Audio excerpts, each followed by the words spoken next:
This icon lets me go to the Start page or the Home page, whatever's been set up by default inside the default Explorer. Let's click there and see what happens. An instance of the Internet Explorer is launched, and we go to a different location, Home, Microsoft, Com.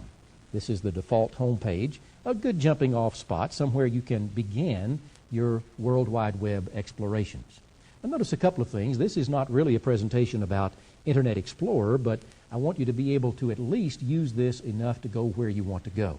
If I come to this location and click View on the Explorer screen, and then Options, and then I choose from this tab to display the Navigation tab, I have the option of setting what I want my Start page to be. It could be something totally different. I can say, that's my company's Start page. We could have the Learnkey Start page there. By the way, you can display a page and then say Use Current as the Start page. I can do the same thing with the Search page. The Search page can be the default, or I could select that. That's one of my favorite search locations, just www.search.com. And if I use that one and say OK, then we've changed the way things operate. Again, I double-click here, I close out the Internet Explorer, and to get back to Access, I go to the taskbar and bring it back up again.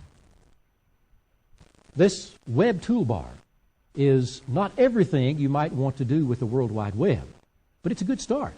And it gives you access not only to web locations, but local locations on your hard drive or your network. Notice how Microsoft is beginning to merge your desktop with the World Wide Web and the Internet itself. Exciting possibilities exist now for those of us who have permanent or good high-speed connections to the Internet from our desktop. This will allow you to search the web, move data into Access and out, do some interesting things that we haven't been able to do before.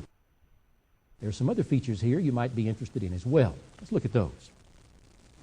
For example, with a database displayed and Access open, click on Help. You'll see a fairly standard Help menu. One of those is Microsoft Access Help. The F1 key or Help from the menu displays this likable little character, the Office Assistant.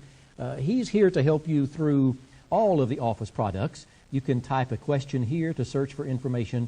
Click on one of these buttons to access data that he's displaying and so forth. I'll leave you on your own to explore the Assistant. He's so friendly and easy to learn about that it's real easy to use. Another aspect of Help is the standard contents and index that you're used to. And what I really want to talk about is Microsoft on the web. Notice the icons that pop up with this list. Little worlds. This looks very familiar, doesn't it?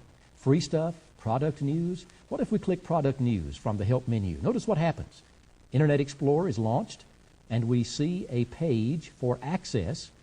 I'm going to blow that up just a little bit so we can see more about it. Remember, I clicked on products on the Microsoft on the web Help menu, and this brought us up to an overview of Microsoft Access. This will be very changeable, so what you see when you click on that particular menu item may be very different from what you're seeing right now. This is late-breaking information. You can search for information about Microsoft products and so forth. Let's close this by double-clicking and going back to the Help menu and Microsoft on the web. And we have some other things too. One of the things Microsoft is doing is allowing users of Office products to download templates and other free stuff that might be interesting. Explore that a little bit. A developer forum if you're doing development in any of these products. A frequently asked questions area. Online support. Most companies who produce software, internet service, other kinds of technical services are really pushing online support, email, World Wide Web support, frequently asked questions pages. Microsoft is no exception. Then, of course, you can jump straight to the Microsoft homepage, search the web, and do some of the other things that I showed you on the web toolbar a little bit earlier. Well, I guess we could say that's a little bit self-serving of Microsoft, isn't it? Click here and go straight to the Microsoft homepage where you learn about Microsoft products and Microsoft this and Microsoft that. Well, you can look at it that way if you want to, but in my opinion, this is a harbinger of what software is going to be in the very near future.